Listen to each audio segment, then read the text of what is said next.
திண்டுக்கல் மாநகர் மாவட்ட காங்கிரஸ் கமிட்டியின் சார்பாகவும் திண்டுக்கல் இரண்டாவது பகுதியினுடைய சார்பாக அரசியல் அமைப்பை பாதுகாப்போம் என்ற திருமண பிரச்சார கூட்டத்திற்கு தலைமை பொறுப்பேற்றிருக்கின்ற இரண்டாம் பகுதியுடைய காங்கிரஸ் பேரியக்க செயலாளர் சகோதரி திருமதி துர்கா தேவி அவர்களே,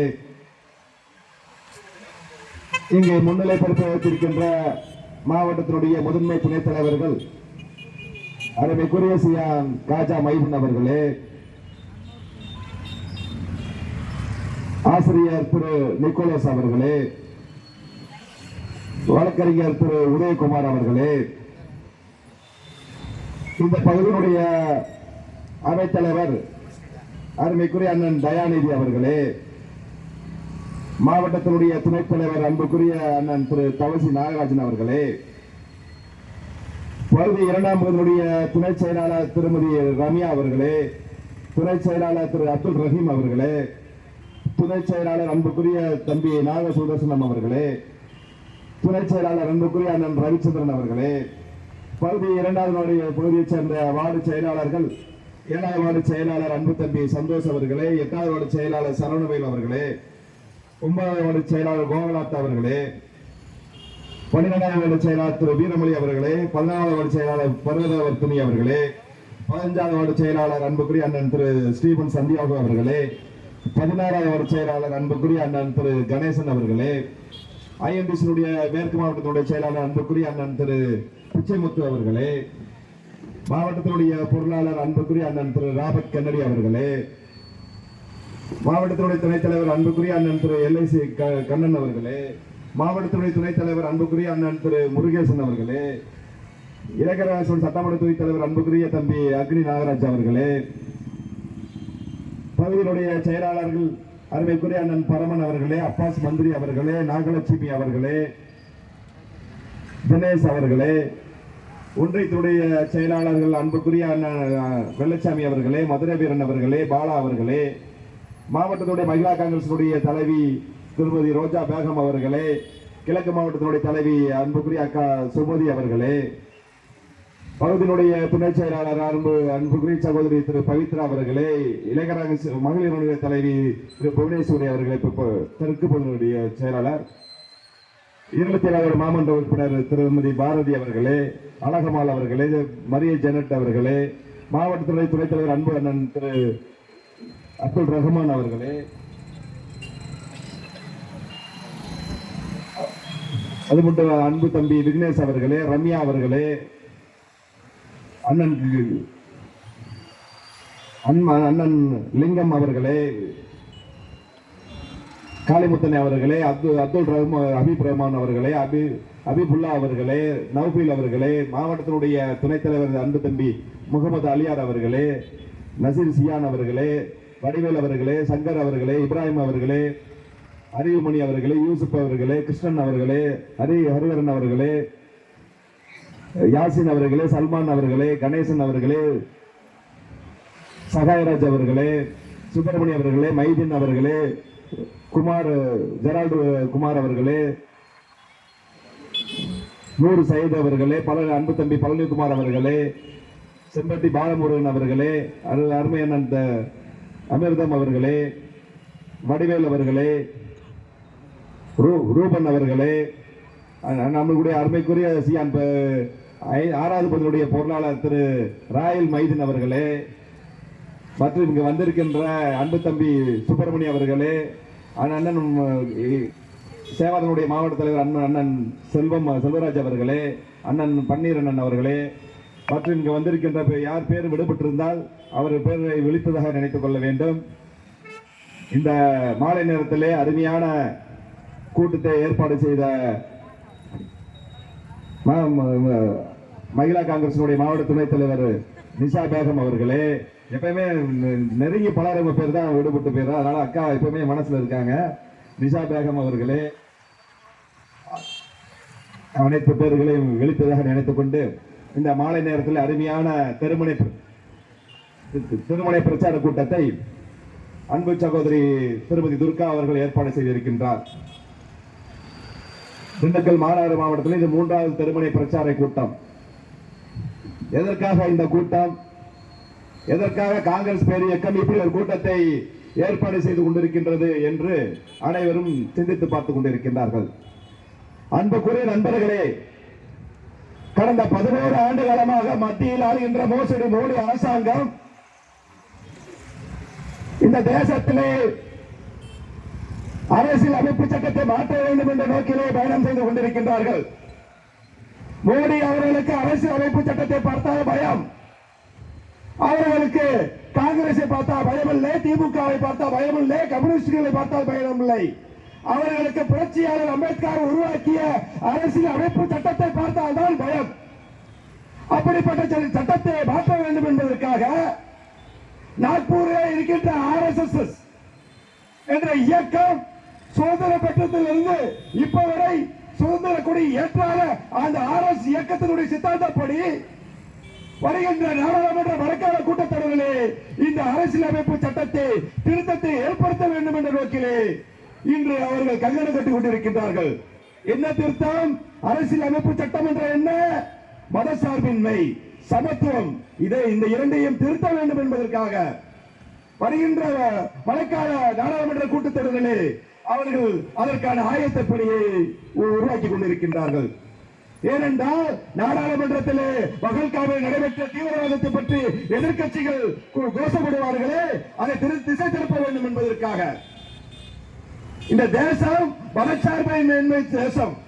இந்த தேசம் ஈக்குவாலிட்டி, சமத்துவம் இருந்தால் மட்டுமே இந்த தேசத்திலே அனைவரும் ஏற்றத்தாழ்வு இல்லாமல் வாழ முடியும். ஆனால் இந்த 11 ஆண்டு காலமாக மத்தியில் அறிகின்ற மோடி அரசாங்கம் ஒரு வன்மத்தை கட்டிக் கொண்டிருக்கின்றது. மதக்கலவரத்தை உருவாக்கி, ஜாதி கலவரத்தை உருவாக்கி, எப்போதெல்லாம் தேர்தல் வருகிறதோ அப்பெல்லாம் ஒரு தீவிரவாதத்தை உருவாக்கி அவர்கள் குளிர் காய்த்து கொண்டிருக்கின்றார்கள். அதன் மூலம் வெற்றி பெற வேண்டும் என்று நினைத்துக் கொண்டிருக்கிறார்கள்.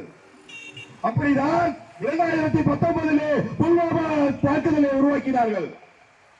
அப்போது அங்கு இருக்கின்ற ஜம்மு காஷ்மீருடைய கவர்னராக இருக்கின்ற மாலிக் என்பவர் சொன்னாரே, இந்த பகுதியில் புல்வாமா பகுதியிலே 40 ராணுவ வீரர்கள் கொலை செய்யப்பட்டார்களே தீவிரவாதத்தால். அப்பொழுது அப்ப இருக்கின்ற கவர்னர் சொன்னார், தரைவழியிலே சென்றால் அவர்களுக்கு ஆபத்து இருக்கிறது என்று மோடிக்கும் அமித்ஷாவுக்கும் என்று கூறினார். ஆனால் அந்த மோடியும் அமித்ஷாவும் தனி விமானம் கொடுக்காத காரணத்தால் தான் அந்த புல்வாமா தாக்குதலில் 40 ராணுவ வீரர்கள் கொலை செய்யப்பட்டார்கள். அது கொலை செய்யப்பட்டது சாதாரண RDX 1 கிலோ 2 கிலோ இல்ல, 100 கிலோ ஆர்கிடி RDX. அது 10 நாட்களாக அன்று அந்த பகுதியில் சுற்றித் திருந்தது என்று சொன்னால் உங்கள் உளவுத்துறை என்ன செய்தது? அந்த 40 ராணுவர்களை கொலை செய்துதானே 2019 ஆட்சியை பிடித்தீர்கள். அதே போலதான் இப்ப பீகார் தேர்தல் வந்துவிட்டது. அந்த தேர்தல் முன்னோட்டம் தான் இன்று நடந்துவிட்ட பகல்காம் தீவிரவாத பகல்காமில் 26 அப்பாவி இந்தியர்களை கொன்று குவித்தார்கள். அன்புக்குரிய நண்பர்களை சிந்தித்து பார்க்க வேண்டும். ஏப்ரல் 19ஆம் தேதி அதே நாளில் தான் மோடி அவர்கள் அந்த இடத்திற்கு செல்வதாக இருந்தது. ஏன் நிறுத்தப்பட்டது? 16ஆம் தேதியே உளவுத்துறை ரிப்போர்ட் கொடுக்கலையா?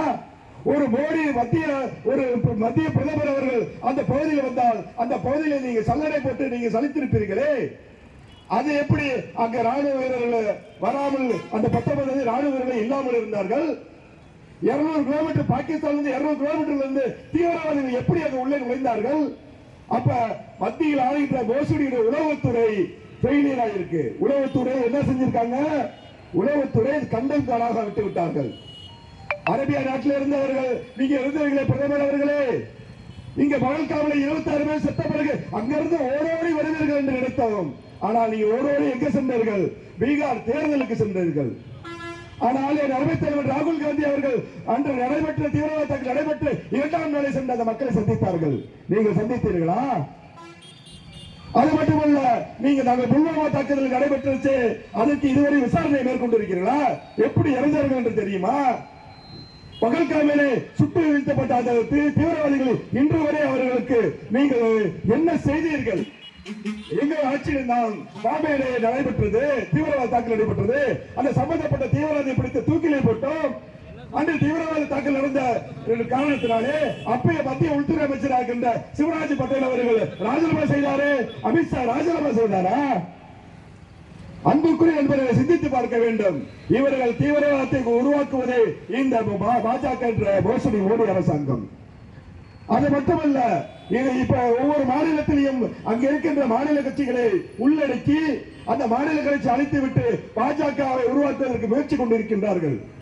அதன் அடிப்படையில் தான் தமிழகத்திலுமே எடப்பாடி பழனிசாமி என்ற தற்கூரி, யார் சொன்ன வார்த்தை தெரியுமா உங்களுக்கு? எடப்பாடி பழனிசாமி என்ற தற்கூரி என்று சொன்ன வார்த்தை யார் என்றால் ஆட்டுக்கார அண்ணாமலை கரெக்டா தான் சொல்லியிருக்காரு. அப்ப கூட நம்ம வருத்தப்பட்டோம். எடப்பாடி பழனிசாமி என்ற தற்கூரி அப்படின்னு சொல்லும்போது கூட நம்ம தமிழனை பார்த்து இப்படி சொல்றாங்களே அப்படின்னு நம்ம வருத்தப்பட்டோம்.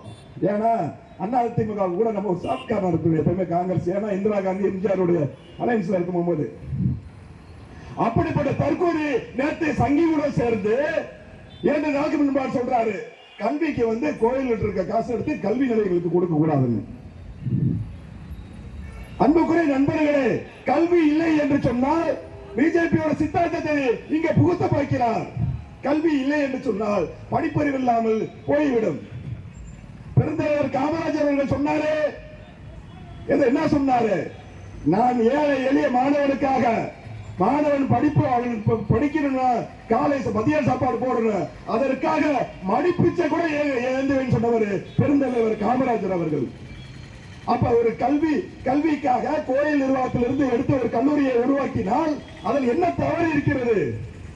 அப்ப நீங்கள் யாருடைய ஊதுகோலாக, பாஜகவுடைய ஊதுகோலாக தானே சங்கி எடப்பாடி அவர்கள் பேசிக் கொண்டிருக்கிறார்கள்.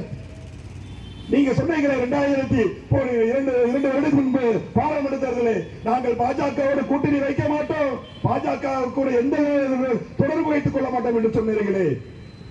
இன்னைக்கு என்ன நிலைமை வந்துருச்சு? நீங்க அதே நிலைமையில தான் இன்னைக்கு பிஜேபி கூட்டணி போட்டீங்கன்னா ஒரு காலமும் உங்களால் வெற்றி பெற முடியாது.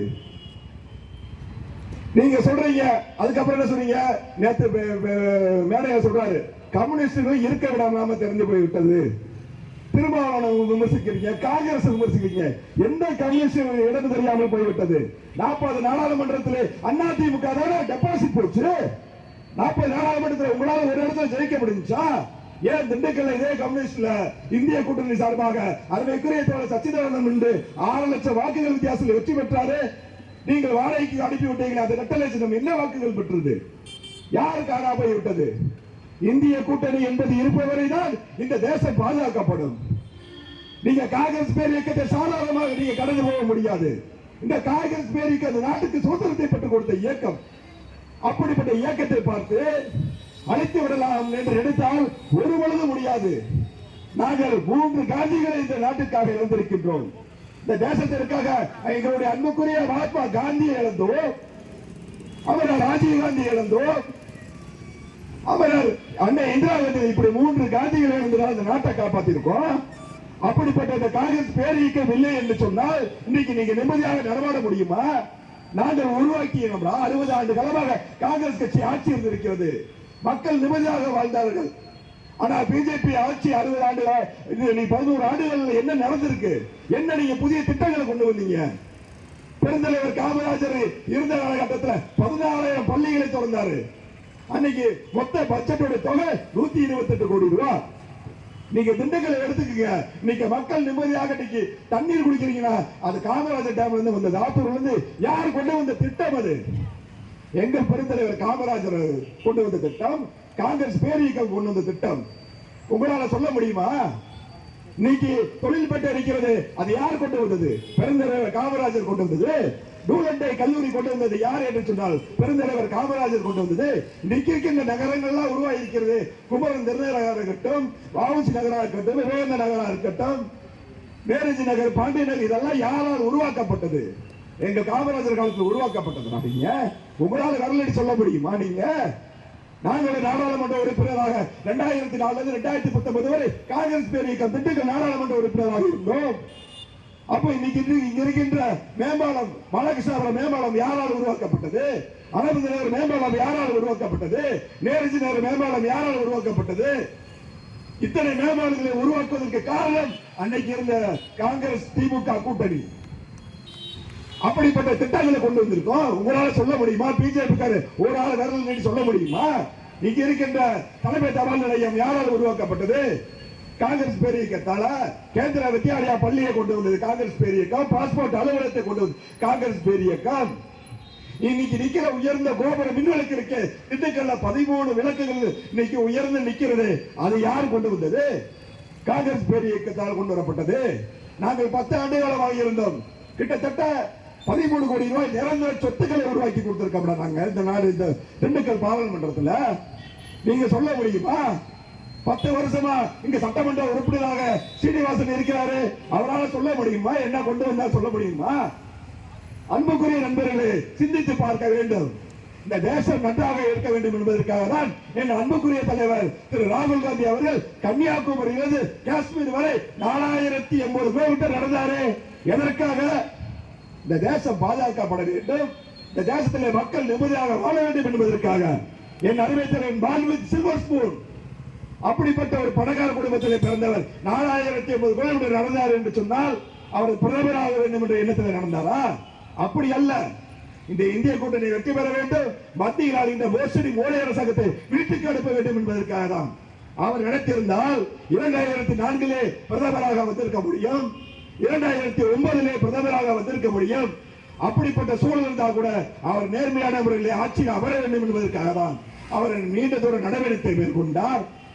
அன்புக்குரிய நண்பர்களே, காங்கிரஸ் பேரியக்கம் இருக்கும் வரை இந்த இந்தியாவில அரசியலமைப்பு சட்டம் என்பது உங்களால் மாற்ற முடியாது, ஒரு அணு அசைக்க முடியாது என்று சொல்லி எனக்கு வாய்ப்பளித்த இந்த பகுதியுடைய நிர்வாகிகளுக்கு நன்றியை தெரிவித்துக் கொள்கின்றேன். நன்றி, வணக்கம், ஜெய்ஹிந்த்.